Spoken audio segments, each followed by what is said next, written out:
Hello. As we are now living with COVID-19, where events and meeting gatherings are cancelled, our batik workshop are no exceptions. And as other events are done virtually, so I'm here trying to do our batik workshop and presenting this to you virtually too. I'm hoping by the end of this session, you have some ideas about batik and it will fulfill some of your curiosity and excitement. As the technique of making motifs on the cloth can be found in many places in the world, Batik Indonesia considered the most developed and unique. And because of that, Batik Indonesia recognized by UNESCO as a masterpiece of oral and intangible cultural heritage of humanity. And that recognition were given to Batik Indonesia on the 2nd of October 2009. Since then, Indonesian government declared the 2nd of October as National Batik Day.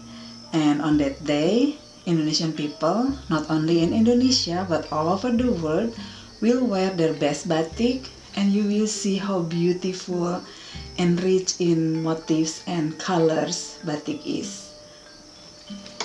Batik Indonesia mostly associated with Batik Java.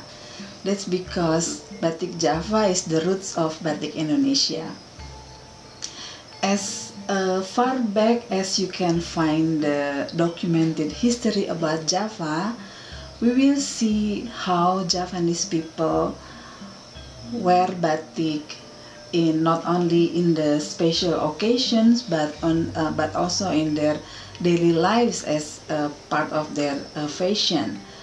Especially the documented history done by Dutch, because Indonesia was occupied by Dutch for more than 300 years, from 16th to 18th centuries. And Dutch government really pay attention and really interested in Batik Java. We can even find a big textile museum in Amsterdam, and they have very good collection of Batik Classic Java.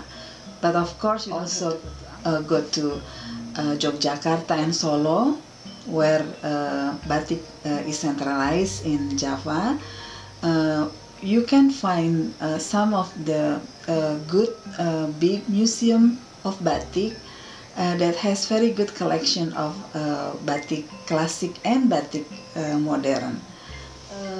Further back from that period of time, we also already found batik motifs on the wall of big Hindu temples in Java. Prambanan temples located in Yogyakarta, and that Prambanan temple was then being built on the 9th century. So we know that batik already around in Java at least since that time. But the most important fact is that batik word itself is a Javanese word. It's actually derives from two Javanese words. Ba from amba, which means to draw, and I have the character in Java. This is amba in Javanese, which means to draw, and tik is dot. This is tik. Amba tik becoming batik, because the very first process in batik making is to draw the patterns on the cloth starting with a dot, and we'll go further from there.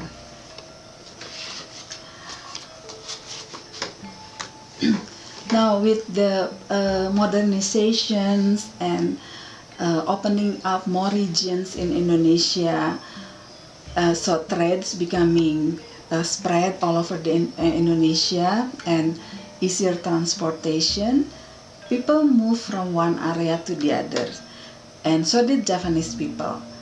When Javanese people moved to the new area or new place, they brought along their skills in batik making.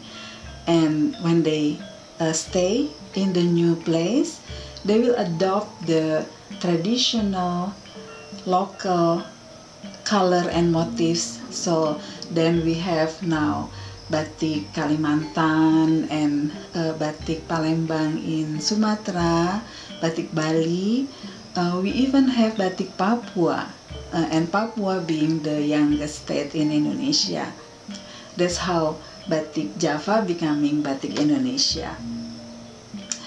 And I think that's a little bit about the history of batik Java and some explanation that batik is Java, batik is Indonesia.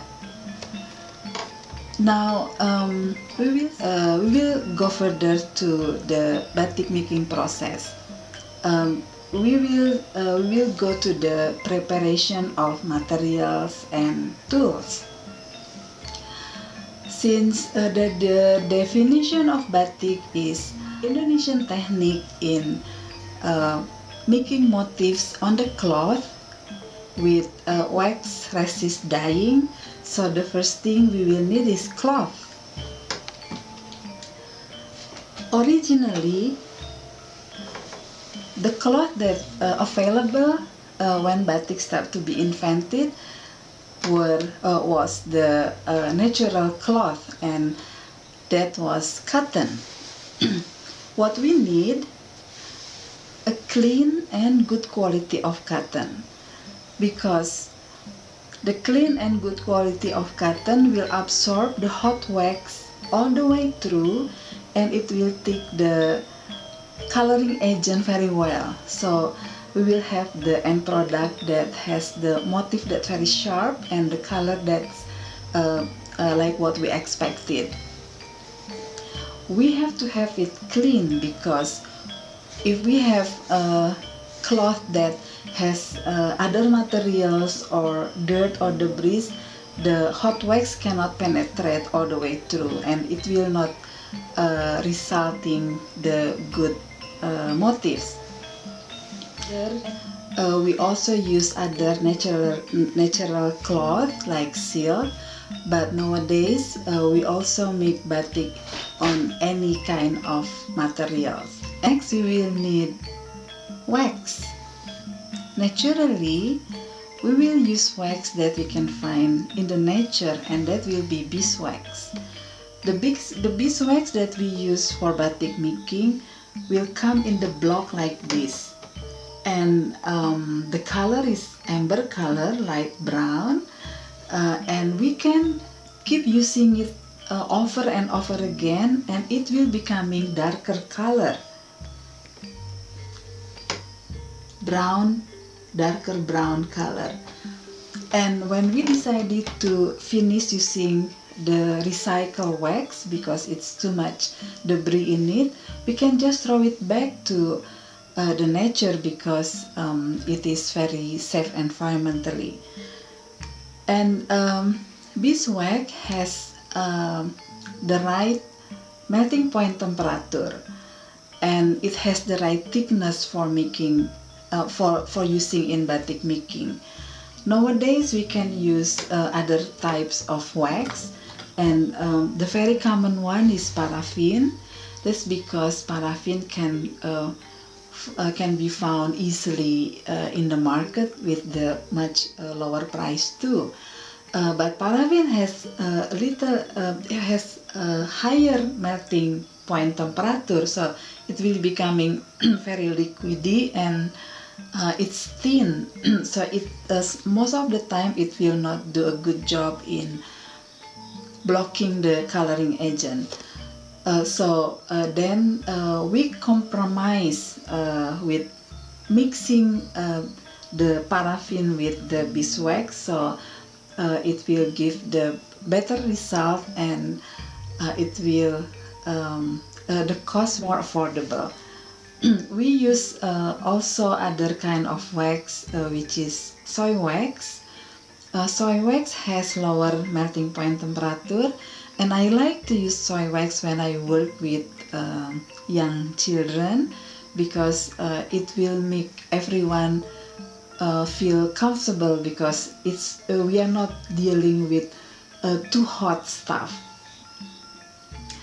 Now we will need the tools to apply the hot wax into the cloth, and Batik Java has a very specific tools for that.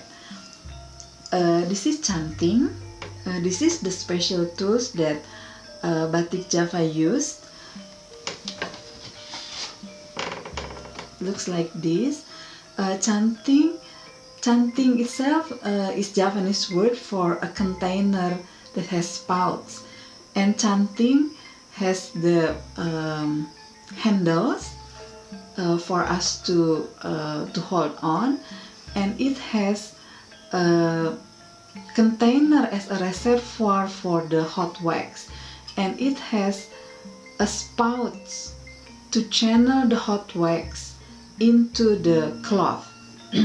So Tjanting is almost like pen with hot wax as the ink, and Tjanting has many different sizes of spouts. It depends on how fine or how thick is the motif that we are doing, but also we can find Tjanting with double or triple spouts that we usually use for making borders or to make lines. We also have Tjanting with 5 or 7 or 9 spouts that for what we call isen, which means to fill the empty space. So instead, usually to fill the empty space, we will use dots, and instead of making one dot and a lot, we can make one time with 7 or 9 dots, and that will make the job easier and faster. Tjanting is believed be invented on the 12th centuries because we have a very specific motifs of batik from East Java. The name of the motif is gringsing, and to make that motif is impossible without the tools like Tjanting, and the motif was invented on the 12th century, so we believe that Tjanting was invented at the same time. And then we will need the coloring agent. Naturally, the coloring agent come from the nature. We use plants, we use the roots, we use the bark, the trunks, we use the flowers and fruits, fruit peels, and they are all very safe environmentally. We can just throw it back to the nature when we are done, and it will not harm to the environment.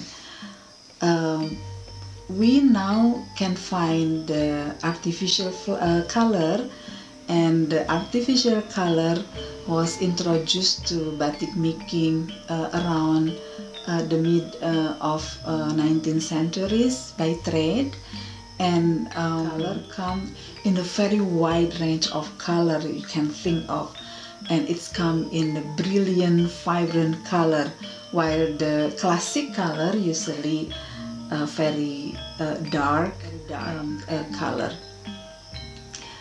And because the trade usually done in the coastal region, so batik from the coastal region usually has that brilliant and vibrant color, while batik in the original central place like Yogyakarta and Solo, they still have a very specific dark, usually a very deep blue color and sogan brown. So I have the example. This is a very classic batik from Solo, and it has very deep blue color. You can see this blue color here. It's very deep blue, And that's becoming the classic characteristic color from Solo and Jogja actually. And Sogan brown is like this.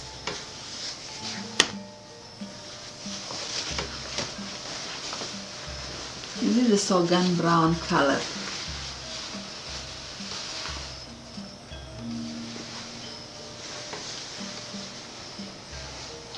So now we already have all of the materials and tools to start the batik process, batik making process. Now we will start with the process. First, we will draw the patterns on the cloth. We can just use the pencil, and the patterns can be anything. The classic patterns usually in form of flowers or plants or animals. As Javanese people always have the correlation between spiritual and physical life and the balance between both, so did their batik motifs. The motifs of batik Java mostly has a very deep meanings and philosophy behind it. I will give you the example. This one, the name of this batik is Sidomukti. This is one of the oldest motif. Sidomukti means to become prosperous, and the motifs originally only worn by the bride's groom and their wedding day, because we are hoping that the marriage will make them becoming prosperous, and prosperous not only necessarily the financially but also spiritually. And the other one that very the oldest classic one is parang. This is parang motif. Originally, these motifs only worn by king or sultan. It's not allowed, forbidden for commoners to wear these motifs. This motif has the meaning of wisdom, strength, and power, and that's all the characteristic of the rulers. Nowadays, parang can be worn by anyone, but in Jogja and Solo, in special occasion, special ceremony, motif parang still worn only by the sultan. There are so many motifs, classic, that has deep meanings and philosophy behind it. I would like to talk about that in a different session. It will be very interesting, and please look forward for that. Now that we have already the pattern on the cloth, now it's time to trace the pattern with the hot wax using the Tjanting. Originally, this job were done by women. That's because the men working on the field. With modernization and emancipation, women start to be able to work outside, and young women will prefer to do job outside than to stay at home and do the batik, so left the old ladies doing this, and then becoming very hard time to pass down the skill in tracing the batik motifs with hot wax. But fortunately, nowadays we can find people or a group of people, organization or foundation whose focus on reserving and conserving the batik making process.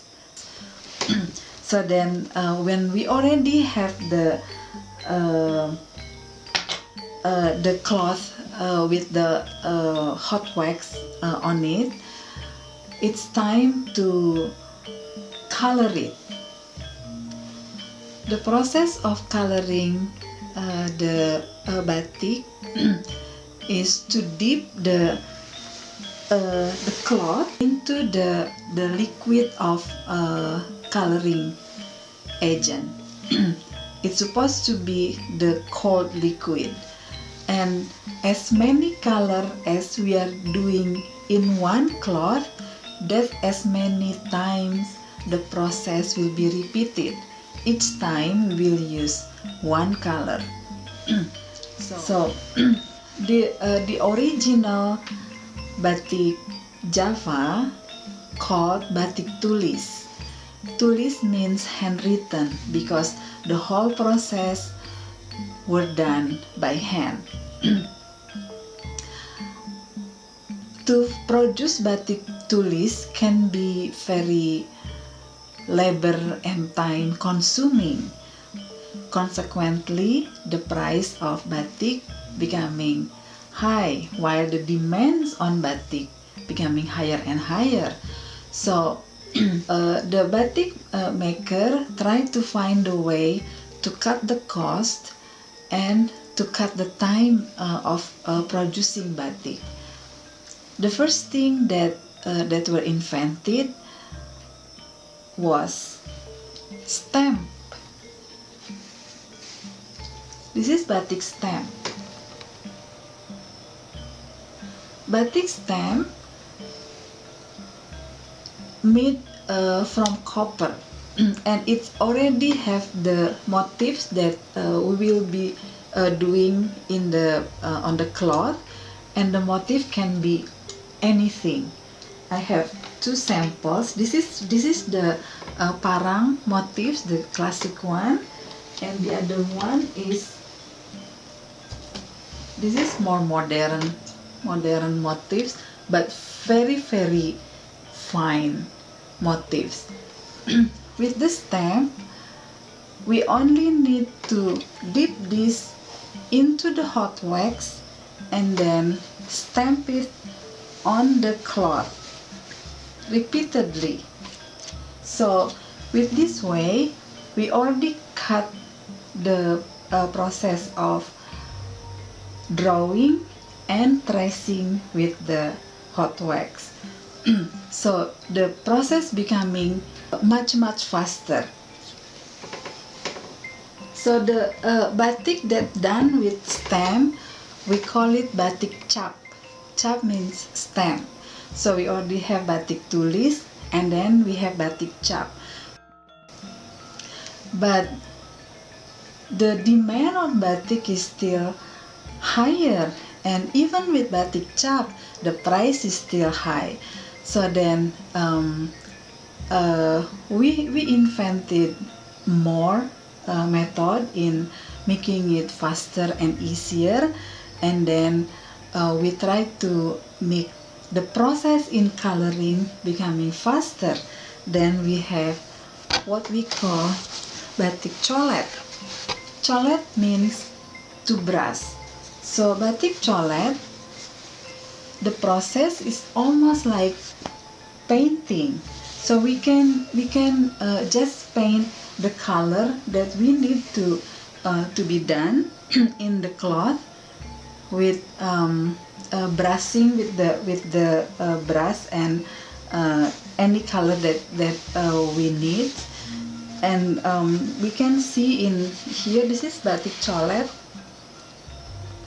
In one cloth we can have so many colors, and the time in producing this becoming much faster.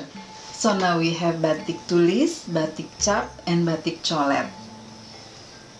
And then to make batik a lot more affordable, we invented machinery. So with just one press button with the machinery, we can print batik in a very short time, and this process can be done in any type of fabric. So that's becoming batik printing. With batik printing, the demands on batik can be fulfilled and very affordable too. But then we face new challenge in conserving this century-old cultural heritage of batik making.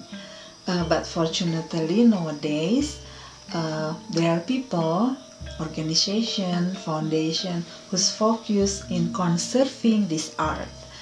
And with this session, I'm hoping that it will invite more people who's not only like to wear, proud of, and admire batik, but also take part in conserving batik. And now we know a little bit the history of batik, the explanation of batik is Java, batik is Indonesia, and some knowledge about the materials and the process. I will finish the session here. In my normal batik workshop, we usually do the hands-on in simple batik making. It will be in the next session, so please come. Until then, I'm Ratna Kerry. Thank you very much.